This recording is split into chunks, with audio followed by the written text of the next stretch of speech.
Je lui ai dit au revoir. Et dès qu'il est sorti de l'immeuble, ils lui ont tiré dessus.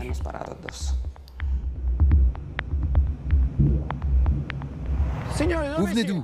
Descendez de la moto. On est toujours contre la Camorra. C'est le neveu d'un chef qui l'a écrit. Je faisais partie de ces gens qui étaient obligés de payer deux fois, à deux clans différents, la famille Ascione et la famille Birra. Si vous cachez de la drogue, on va la trouver. Mais pas du tout. Pourquoi je devrais vous mentir? Voilà, ça, c'est la place de vente. Normalement, les places sont gérées par les familles qui surveillent le business. Regardez là sur la gauche. C'est l'un des groupes qui contrôle le territoire. Cette dose-là, on la vend ici à 30 €. C'est 2 sniffs. Il y a le père Peppino Diana, tué par la Camorra. Et là, nous avons Gianluca Seminiero, une autre victime de la Camorra. C'est de l'amiante. Qui laissé comme ça est très dangereux.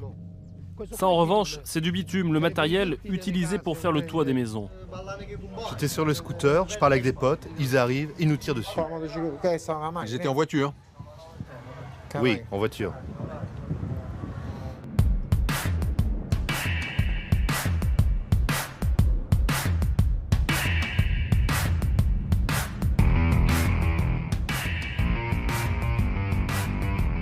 Bienvenue à Naples, une des plus grandes cités méditerranéennes. Avec près de 4,5 millions d'habitants, l'ancienne capitale du royaume des deux Siciles est devenue la ville la plus dangereuse d'Italie.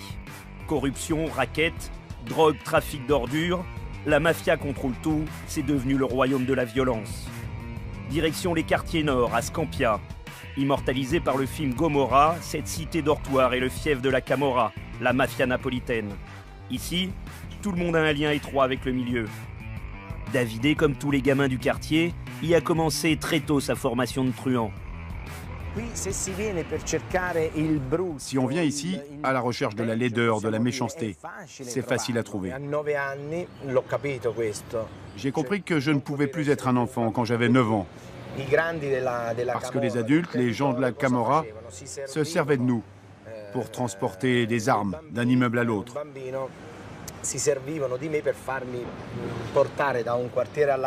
Parfois, c'était de la drogue et de l'argent.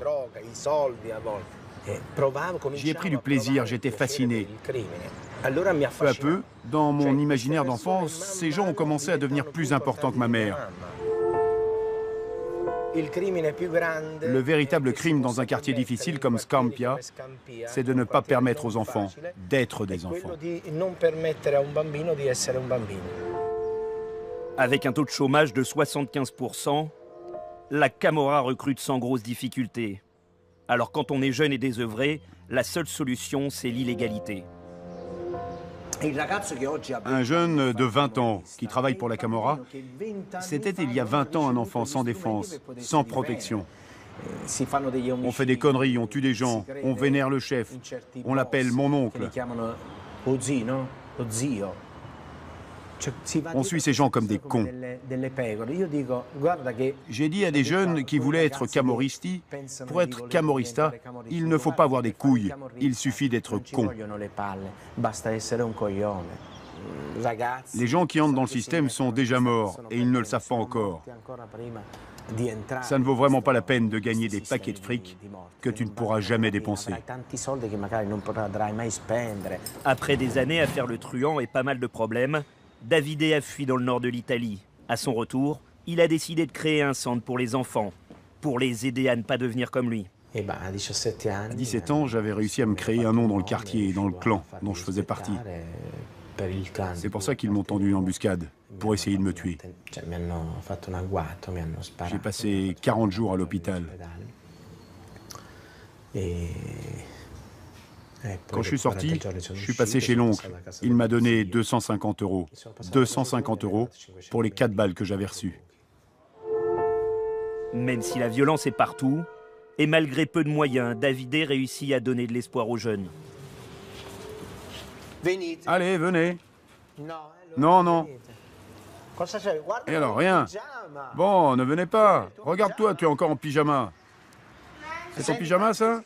Francesca, tu veux dire quelque chose sur le centre? On apprend à lire. Il y a beaucoup d'enfants. Avec Davide, on fait plein de choses. Il nous a fait comprendre plein de choses. C'est eux, les enfants, qui sont en train de changer le quartier. Ils ont confiance dans le futur, et nous avec eux. Noi siamo provocati dalla loro certezza e del cambiamento possibile. Davide a effacé la peur. Ecco.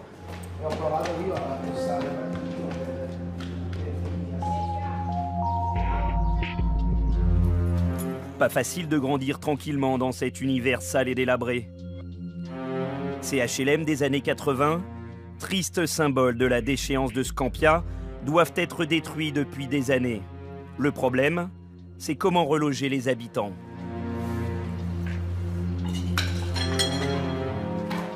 Regarde comme c'est beau, toute cette verdure. Sans avenir, les laissés pour compte de Naples préfèrent se débrouiller entre eux, sans se soucier de la légalité. Les institutions ne font rien. Ils trouvent des excuses pour dire qu'ils ne peuvent pas, parce qu'ils n'ont pas de moyens. Ils ne s'intéressent pas au quartier, aux gens qui y habitent. Ils ne font rien. Les politiques n'ont toujours pas la confiance des gens, parce que pendant des années, c'est la mafia qui s'occupait d'eux.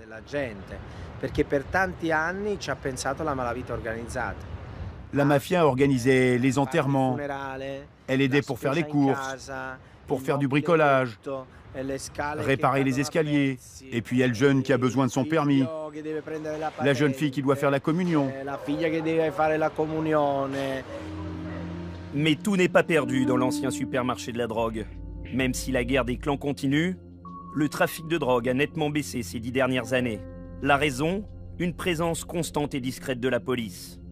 Pas de démonstration de moyens, c'est par deux que les policiers patrouillent. À Scampia, il n'y a plus d'endroit inaccessible. C'est sans crainte que Antonello et Antonio pénètrent dans les cités. Descends de la moto.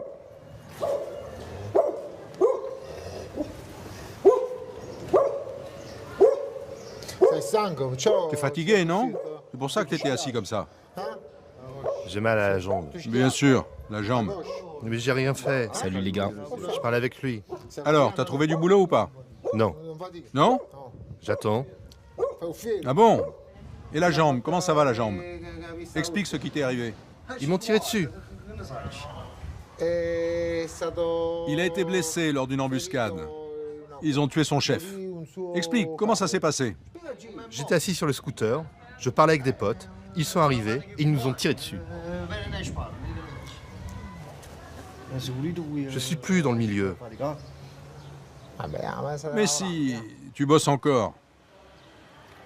Allez, combien tu te fais par jour? Honnêtement. Honnêtement. Je sais pas, 30 euros.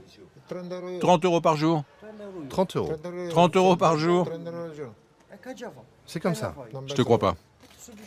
C'est vrai, tu crois que je mens? Tu me connais depuis que je suis petit. C'est pas vrai.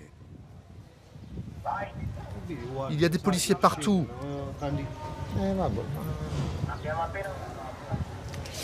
Bon, on monte? Allez, ciao.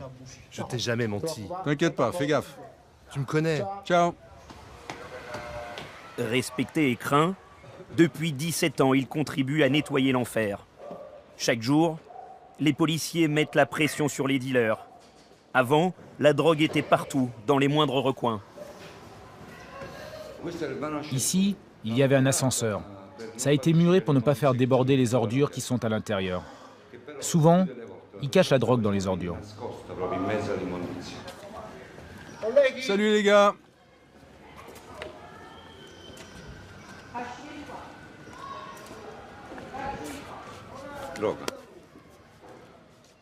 Il y a pas mal de petits sacs. La drogue est cachée partout. Regardez comme c'est pourri ici. Regardez par là.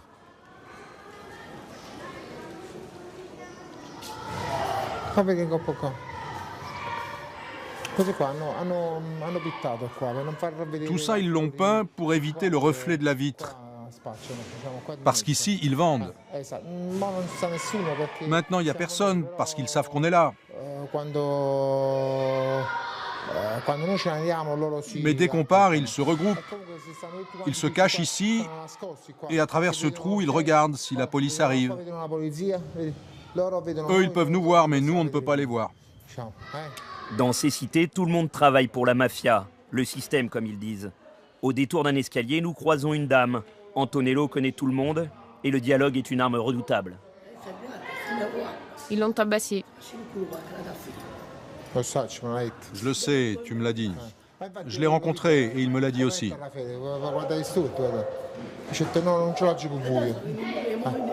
Ça y est, il bosse. Qu'est-ce qu'il doit faire d'autre? Il n'a menacé personne. Il a un boulot. Ce n'est pas grand-chose, mais c'est l'unique chose qu'il peut faire.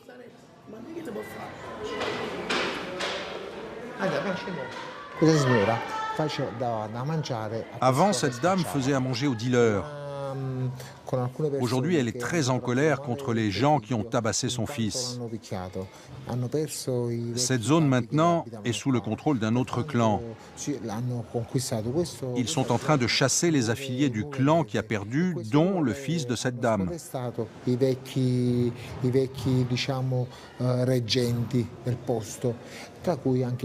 Il a été obligé de se trouver un autre boulot. Il est vendeur ambulant maintenant. Avant, il gagnait 1 000 € par jour. 2 000 des fois, 2 000 par jour.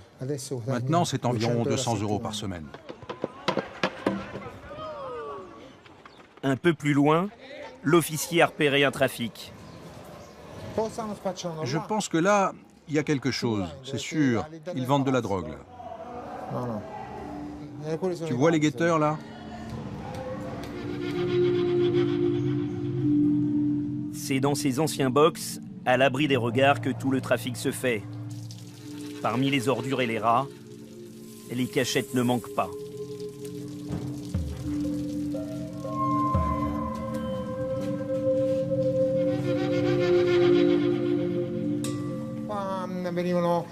C'est ici qu'ils vendent. Regarde ici tous ces sacs. Il y avait des doses, c'est récent.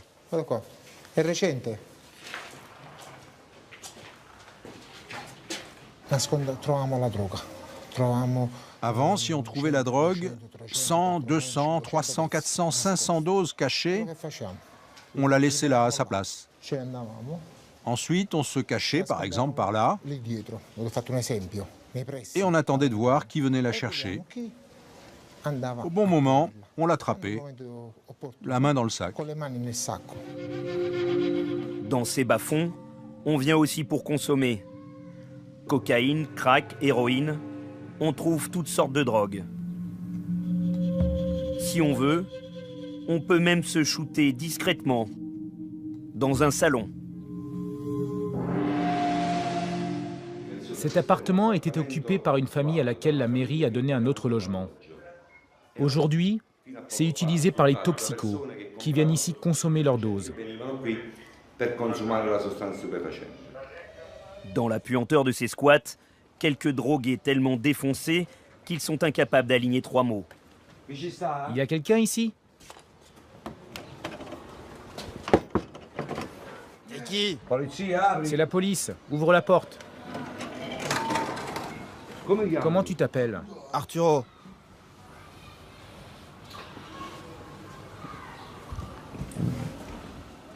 Au revoir. La tournée d'Antonello continue.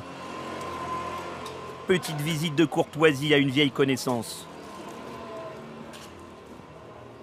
On va voir un appartement. Lui, il vendait la drogue de chez lui.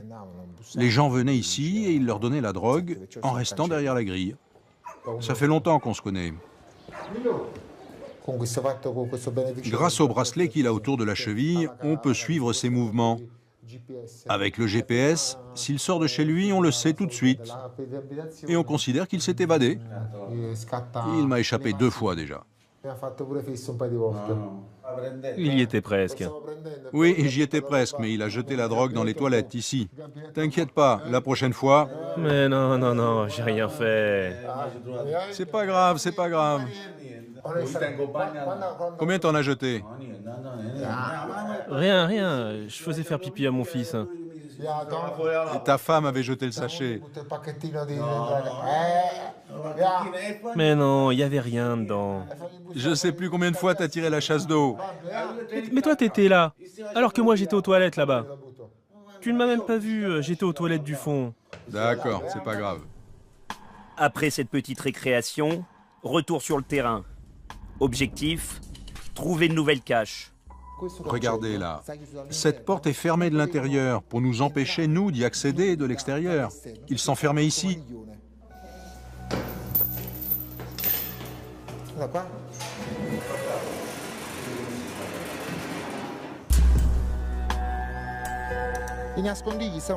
Ils planquaient l'argent dans des boîtes à l'intérieur des marches.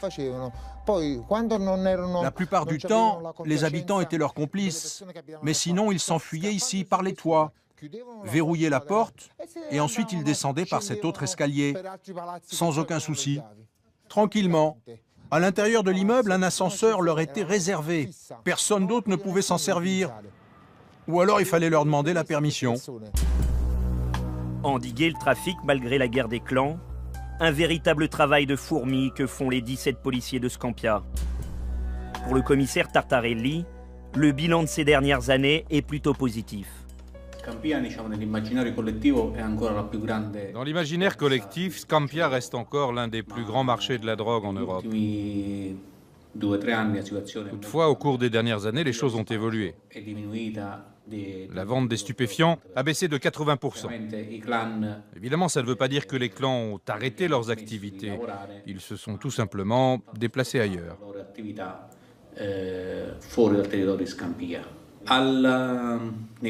Au début de 2013, la guerre s'est terminée.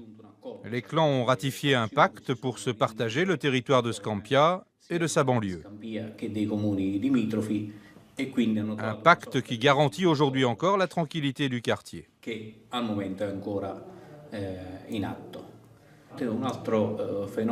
Un autre phénomène de ces derniers mois, c'est le racket. Les clans ont perdu beaucoup d'argent avec la baisse de la vente de la drogue. On pourrait dire que ça fait partie aussi de nos défis quotidiens en tant que police du quartier. Scampia presque nettoyé, il faut trouver une autre zone de trafic. Le nouveau supermarché de la drogue, c'est Parco Verde. Une petite cité au nord de Naples. La police n'y pénètre pratiquement plus. Comme à Scampia, tout le monde ici travaille pour la Camorra. Chef de place, dealer, guetteur, c'est en famille que l'on fait des affaires. Une fois la dose achetée, les consommateurs se droguent dans le bois d'à côté.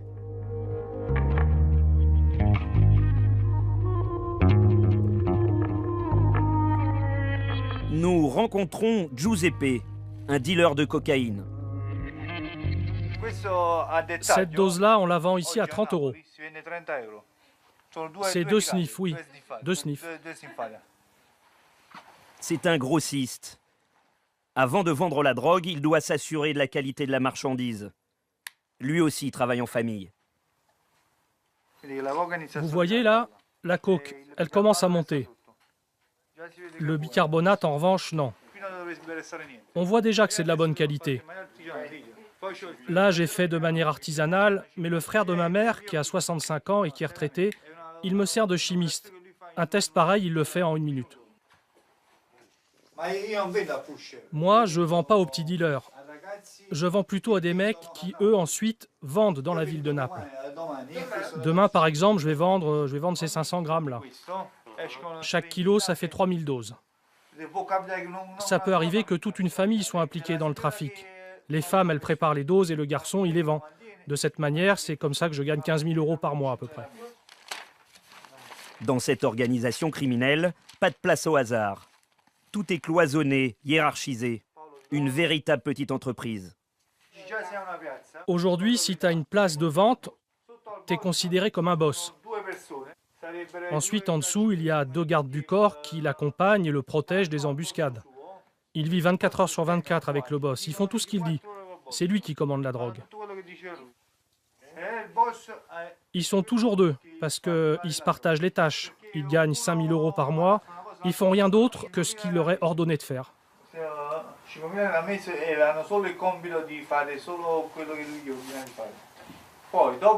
Après eux, il y a 5 tueurs qui restent chez eux. Ils sortent que pour des contrats.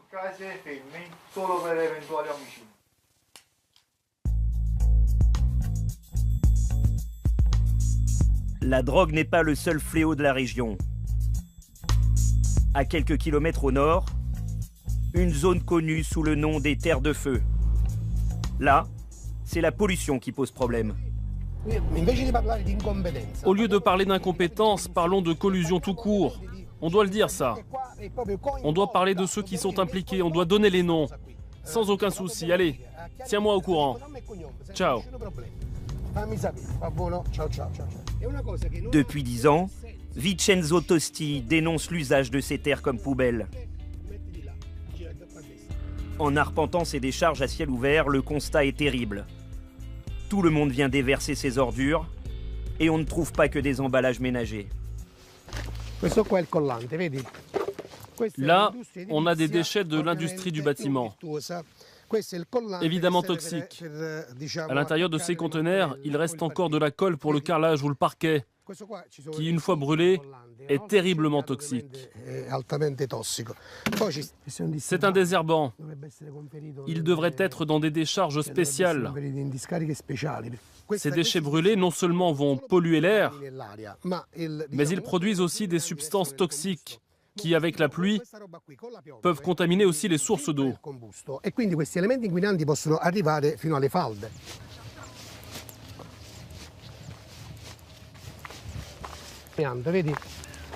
Ça, c'est de l'amiante, qui laissé comme ça est très dangereux, très dangereux.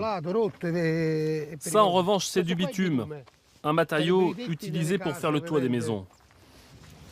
Chaque jour, ce sont un peu plus de déchets qui s'entassent et personne ne les ramasse.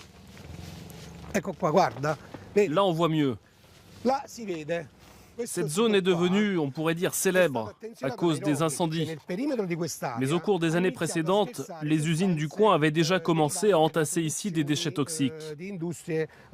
Ces usines travaillent évidemment au noir et donc ne peuvent pas stocker leurs déchets dans les décharges officielles.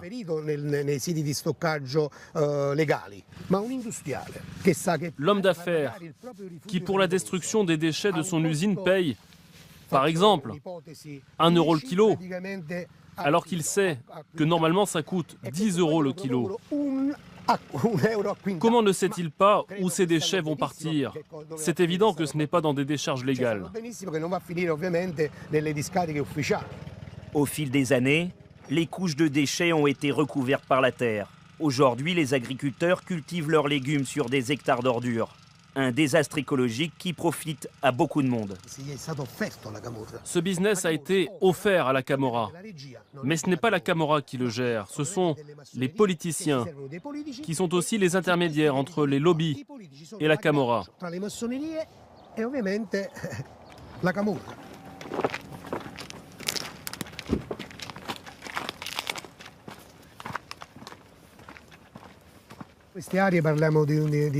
Dans cette région, on a eu une augmentation de 47% de maladies, telles que le cancer et la leucémie. Le problème, c'est que personne ne veut démontrer le lien entre ça et la pollution. Ça signifierait ouvrir les portes de l'enfer. Même si l'on condamne les sources d'eau, que l'on ferme certains terrains, le mal est déjà fait. Les habitants des environs sont particulièrement touchés par ce fléau.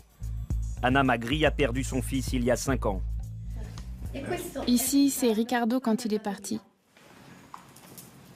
En le ramenant à la maison, on a essayé de lui faire profiter de chaque moment.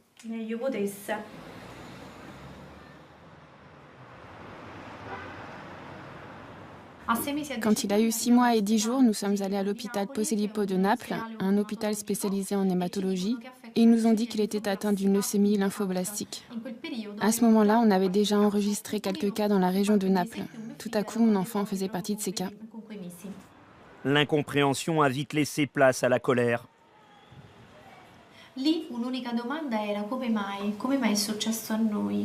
La seule question à ce moment-là était pourquoi? Pourquoi ça nous arrive à nous? Qu'est-ce qu'on a fait de mal? Certains faisaient allusion à l'alimentation et je répondais mais Ricardo n'a pas mangé. Alors c'est moi qui l'ai empoisonné parce que je l'allais au sein. On a commencé à se poser des questions. La seule chose dont on s'est aperçu était que beaucoup de mères d'enfants malades venaient des villages limitrophes et pas de la ville. Les feux toxiques faisaient partie de notre quotidien et nous voulions comprendre pourquoi ces enfants malades venaient presque tous de la même zone. Peu à peu, nous avons fait le lien et nous avons compris qu'on avait été complètement empoisonnés. Je ne sais pas comment je ne suis pas tombée malade, mais j'ai produit une fleur qui était malade. Io non so perché non mi sono ammalata io, ma ho prodotto un fiore che si è ammalato.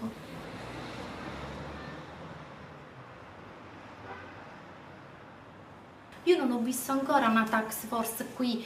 n'ai pas encore vu une véritable intervention pour éliminer l'amiante, les déchets brûlés, pour bonifier cette zone et permettre finalement aux agriculteurs de pouvoir cultiver ces terres. Tout cela, moi, je ne le vois pas et c'est ce qui alimente ma rage. La vérité est désormais connue là-bas à Rome. Mais ils n'en ont rien à foutre de nous. C'est ça ma rage.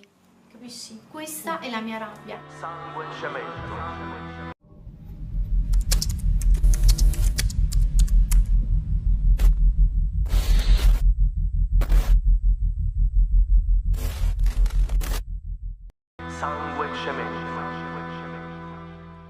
È l'una luce da pistola, suonata a botta a volo, tutta in do caricatore. Camarone un coppo cuore, mammaissimo perdono. Camarone signore quando fornisce sta storia. I flash in capo ancora, una fotografia a colore, lui c'è un buono guaglione. I capi casale dicono che è un buffone. C'est dans le village de Coppola que nous rencontrons Luca, un jeune rappeur. Tout a bien changé depuis son enfance. Le paradis est devenu un taudis. J'ai vécu ici une partie de mon enfance. C'était un endroit très beau, où les familles passaient leurs vacances. Évidemment, tout ce qu'on voit ici a été construit abusivement. Depuis quelques années, les intérêts de la Camorra et des institutions locales ont produit ça. La DC e tutto il resto è andato a finire come potete ben vedere. Mes chansons parlent aussi de ça, de cette terre merveilleuse qu'on a vraiment pourrie.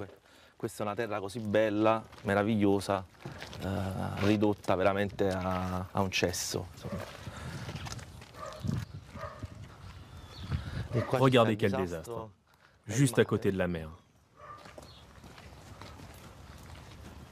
Ce que j'essaie de faire aussi, au travers de mes chansons, celles que j'écris, c'est de donner un espoir aux gens, de les inciter à reprendre leurs terres,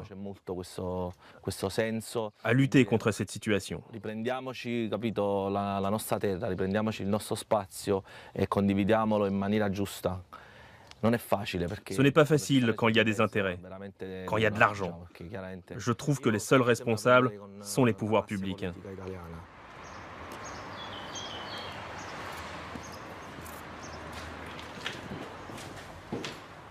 Lui qui n'a jamais côtoyé la mafia a décidé par ses chansons de protester, de dénoncer la violence. Qu'est-ce que t'en penses? Ouais, pourquoi pas. C'est une chanson qui raconte un peu l'histoire du lieu. Et qui parle aussi d'amour. Ouais, ou cette partie qui fait, quand ils se tuent entre eux, c'est aussi une partie de mon cœur qui meurt. Ils se font la guerre et nous sommes les victimes. C'est ça. C'est la guerre de tout le monde. Ouais, la guerre des pauvres, on meurt nous aussi. Dénoncer la Camorra, ça veut dire dénoncer les liens qu'elle a avec le pouvoir, avec la politique.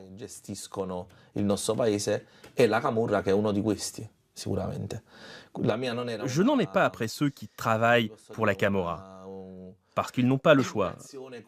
Ce sont aussi des victimes.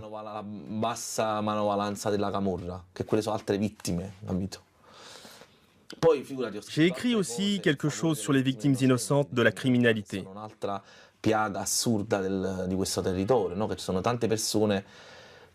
Qui n'ont rien à voir avec ni l'un ni l'autre, mais dont le sang coule sur ces terres. Ce sont souvent des gens qui passent au mauvais moment, qui sont pris pour quelqu'un d'autre. Des vies qu'on ne pourra jamais récupérer.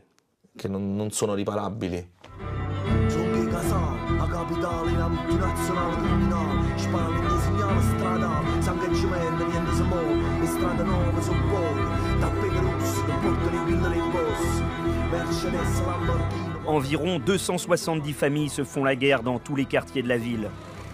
L'année dernière, cette vendetta a fait 62 morts.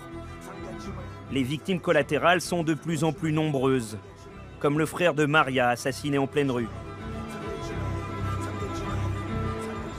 Ça, c'était le jour de son mariage. Là, un petit concert avec des copains. Il jouait de la guitare, il faisait du théâtre, il aimait faire plein de choses.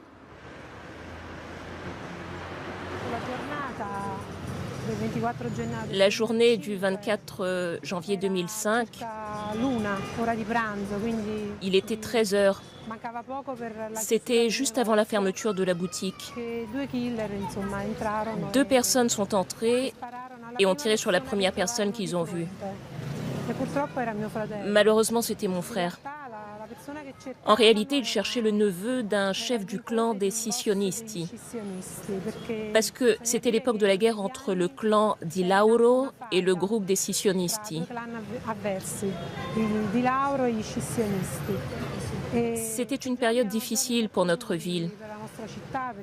À cause de cette guerre, il y avait des morts partout, chaque jour. Attilio adorait Naples. Attention à celui qui parlait mal de Naples avec lui. Il la portait dans son cœur.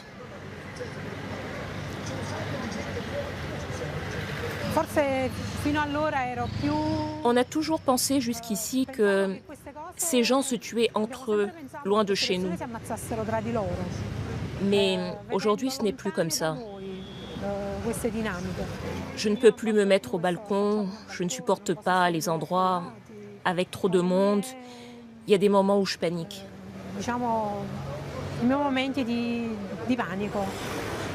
Maria est enseignante. Elle connaît bien le mal-être de la jeunesse. On essaye de montrer le chemin à ces jeunes qui, souvent, une fois l'école terminée, ne trouvent pas de boulot et rejoignent la criminalité organisée. C'est le premier pas. C'est très important.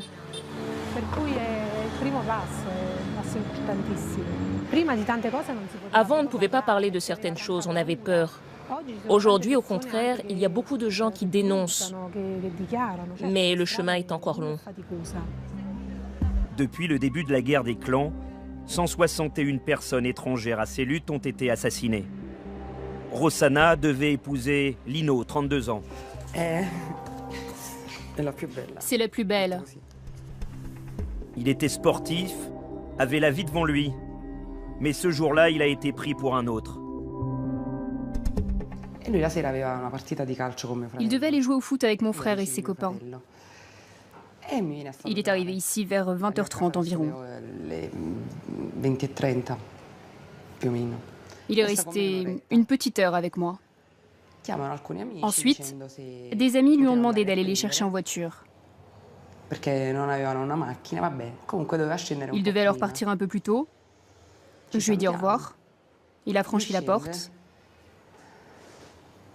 Et dès qu'il est sorti de l'immeuble, ils lui ont tiré dessus. Celui qui a tiré, en fait, s'est trompé de personne. Il devait tuer un certain Domenico Guargiulo, le copain d'une fille qui habite encore en bas de chez moi. Il s'est rendu compte de l'erreur après la 2e balle, mais il a continué et il en a tiré 12 autres. Rossana a longtemps eu peur, mais aujourd'hui, elle n'hésite plus à dénoncer les coupables. La seule solution pour moi, c'est d'en parler. Il faut le dire. La Camorra existe. Elle est partout. On vit avec. Ce qui est arrivé à Lino est d'une extrême violence. Mais il y a aussi d'autres facettes de la Camorra qui restent inconnues.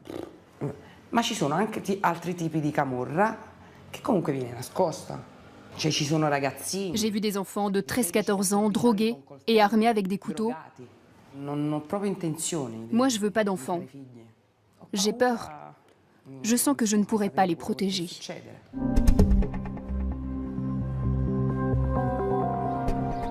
Comment combattre cette criminalité si bien organisée? C'est le défi du tout nouveau directeur antimafia, Giuseppe Borelli. Très discret, c'est la première interview qu'il accorde. La caractéristique de la criminalité organisée napolitaine est d'être assez fragmentée.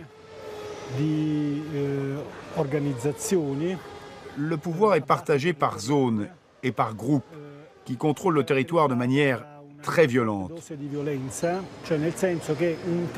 Souvent, un clan essaye de chasser l'autre, manu militari, en perturbant l'ordre public.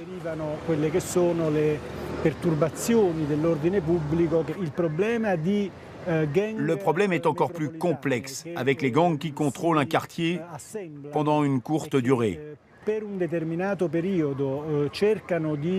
Nous n'avons pas le temps de bien cerner leurs activités. Il est très difficile de les combattre. Cela implique la collaboration des habitants. Si par exemple, une personne dénonce tout de suite une extorsion, on peut arriver à éliminer le problème à la base sans laisser le temps au phénomène de se répandre sur tout le territoire.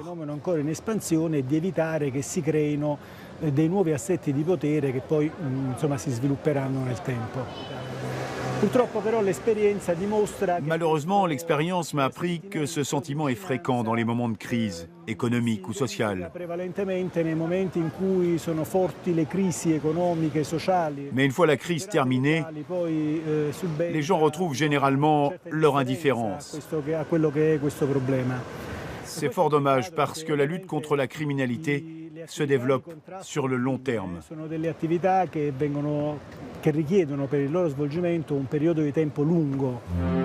Cet ancien magistrat a été menacé de mort, comme tous ceux qui s'attaquent à la Camorra. La lutte anti-mafia est devenue un vrai casse-tête. Une mesure a fait ses preuves, la réquisition. Terrain, villa, appartements. Lors des arrestations, tout est saisi et reconverti. Comme cet appartement situé au sud de Naples.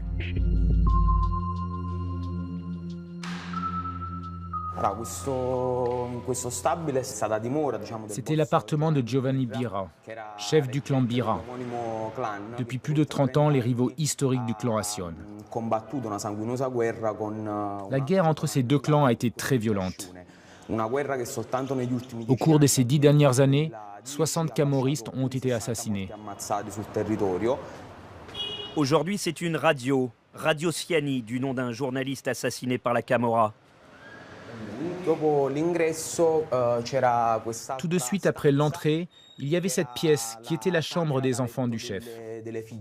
Maintenant, tout a changé parce qu'on a installé notre régie, notre espace technique.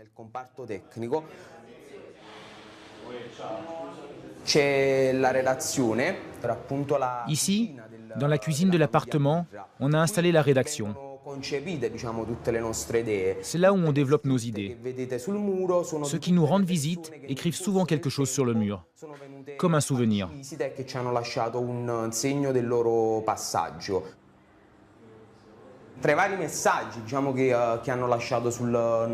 Parmi les messages qu'on trouve sur le mur, il y en a certains qui sont très touchants, comme celui-ci. On est toujours contre la Camorra. C'est le neveu d'un chef qui l'a écrit quand il est venu nous rendre visite. Il connaissait très bien l'appartement.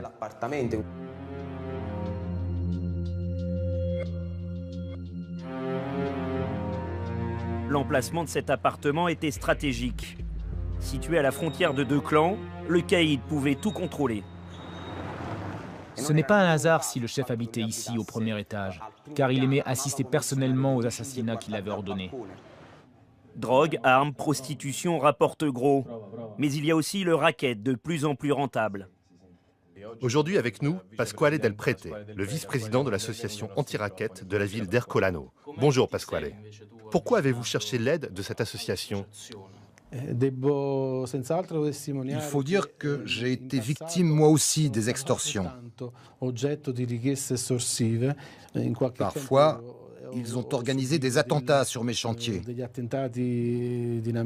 Ils m'ont menacé, mais je n'ai jamais eu peur de les dénoncer. J'ai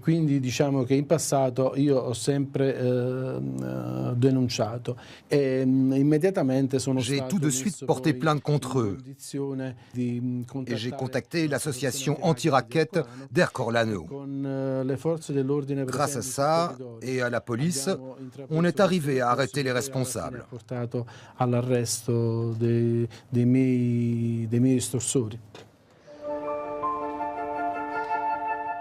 Alors Pasquale rend visite aux commerçants. Il les invite à dire non aux rackets. La lutte contre la violence, c'est aussi le porte-à-porte.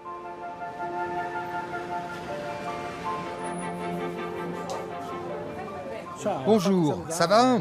Ça fait longtemps. Ça va? Ça va et toi? Tu fais quoi là?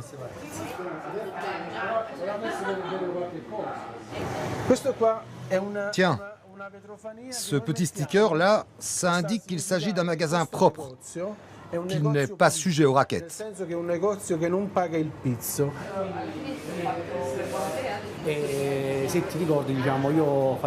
Je faisais partie de ces gens qui étaient obligés de payer 2 fois, à 2 clans différents, la famille Ascione et la famille Birra.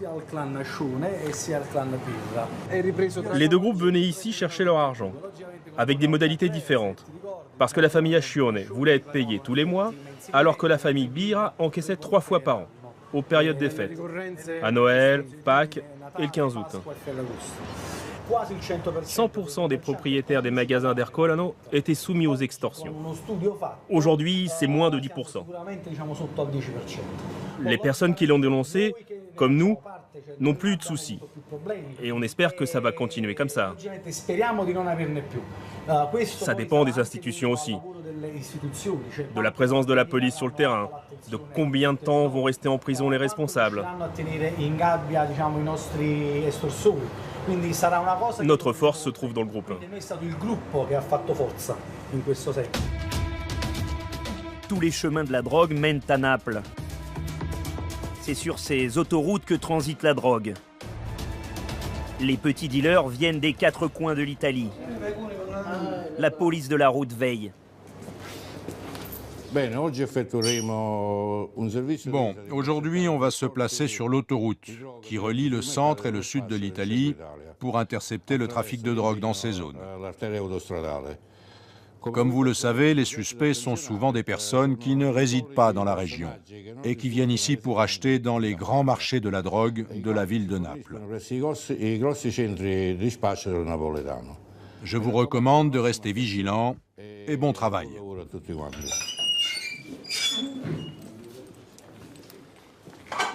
Ce genre d'opération, on les fait plus ou moins 10 jours par mois, quand on sait, comme par exemple aujourd'hui, qu'il y a un trafic de drogue intense sur l'autoroute qui relie Naples au centre de l'Italie. Les sujets que l'on contrôle sont souvent 2 par voiture. Ils n'habitent pas dans la région et n'ont aucune raison de se trouver ici.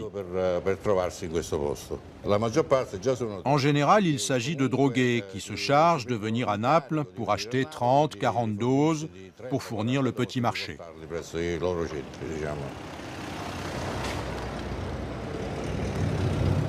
En 2013, sur cette autoroute, une 50aine de personnes ont été interpellées en possession de drogue. Souvent, ils cachent la drogue dans leurs slips ou dans leurs chaussettes. En général, ils préfèrent l'avoir sur eux. Comme ça, s'ils arrivent à s'échapper, ils peuvent la jeter. En revanche, s'ils la cachent dans la voiture, ça devient plus difficile.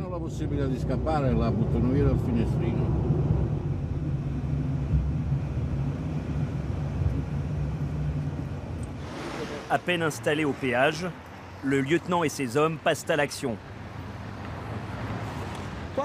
Suivez mon collègue. À bord, un père et sa fille. Monsieur, vous pouvez descendre de la voiture, s'il vous plaît? Tirez le frein. D'abord, avant de commencer le contrôle, avez-vous des substances illicites sur vous ou dans la voiture? Vous parlez de quoi, là? De la drogue? Mais bien sûr que non. Posez les mains ici et écartez les jambes.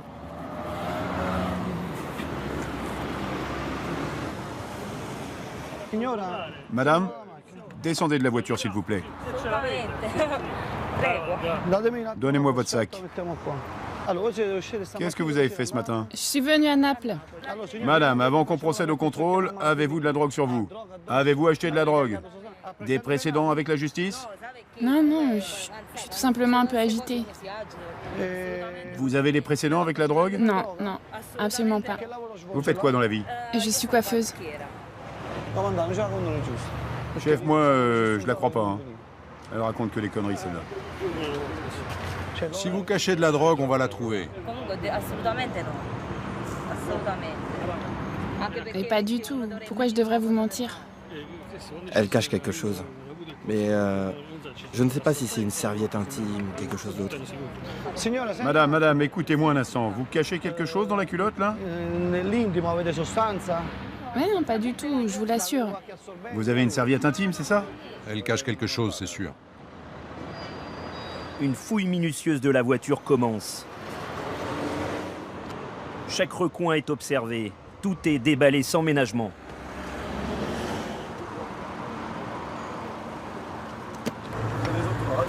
Regarde ici, à l'intérieur des boîtes.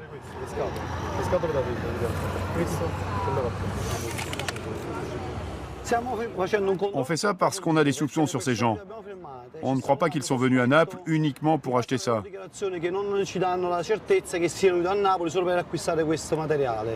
Il est probable que la fille cache de la drogue sur elle. Retour au commissariat pour une fouille au corps. Monsieur, attendez dehors, s'il vous plaît. Mais pourquoi je devrais... Allez, attendez dehors, s'il vous plaît. T'as caché quelque chose dans le soutien-gorge? Tu t'imagines même pas combien de filles se cachent la drogue entre les jambes. T'es obsédé par cette idée, putain. J'ai rien à voir avec la drogue. Par là, viens. Regarde tout simplement si elle a quelque chose là. Et regarde aussi dans le soutien-gorge. 7 000 11. La policière n'a rien trouvé. Non, mais c'était que du papier toilette. J'ai fait tout le contrôle complet, mais il n'y a rien. Aucune saisie de drogue. Aujourd'hui, les dealers ont été plus malins que les policiers. Il faut de la patience, mais de toute façon, notre travail ne s'arrête pas ici. Chaque jour, il y a un nouveau défi.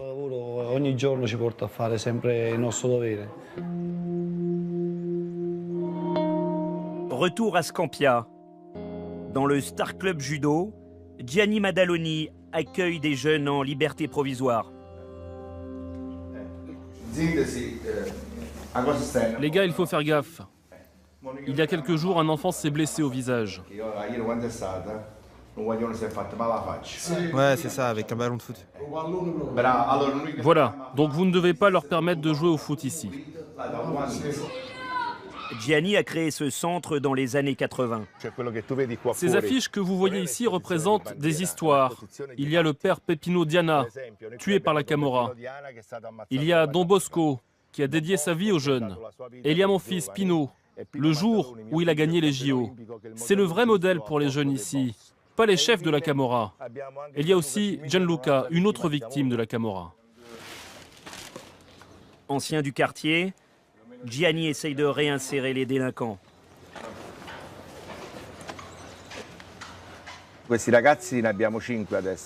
Aujourd'hui, il y en a 5 ici qui ont fait 8 ans de prison et qui maintenant sont en liberté provisoire. Les pouvoirs publics leur donnent la possibilité de sortir de prison, mais on ne leur offre pas une opportunité. C'est souvent les associations du quartier qui s'occupent d'eux et qui font le boulot des pouvoirs publics. C'est pour les éduquer au sacrifice, à gagner leur vie honnêtement. Grâce à des aides extérieures, il peut les payer 300 € par mois. Ça leur permet de survivre, ça leur apprend la culture de l'effort, du travail. Le sport joue un rôle important pour Gianni. Initié au judo, ils se rendent vite compte que tout n'est pas si facile.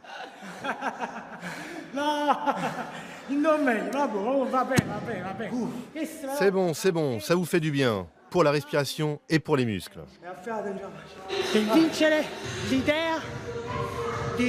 Le sport sert surtout à donner une alternative à la criminalité. Il permet de sortir de ce système de la drogue, de la criminalité organisée qui offre de l'argent facile.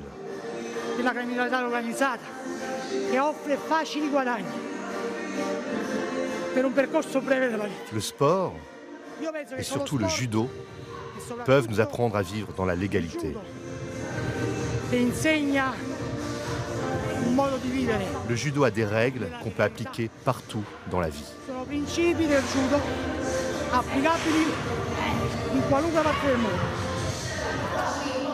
Ces détenus réapprennent à vivre. Pour la première fois, ils découvrent le respect. Si j'ai fait ça, c'est parce que j'avais pas le choix. Ici, il n'y a pas moyen de gagner sa vie honnêtement. Il n'y a pas de travail. Il n'y a vraiment rien. J'ai été arrêté en 2010. Ensuite, le maître m'a proposé de faire un parcours ici avec lui. Et ils m'ont donné une liberté provisoire. Avant de venir ici, j'avais déjà quand même fait 4 ans de prison. Moi aussi, comme lui, je vendais de la drogue. J'ai été arrêté en 2005. J'ai fait 9 ans de prison. Les 2 derniers, je dois les passer ici. J'ai eu la possibilité de réfléchir un peu sur le passé.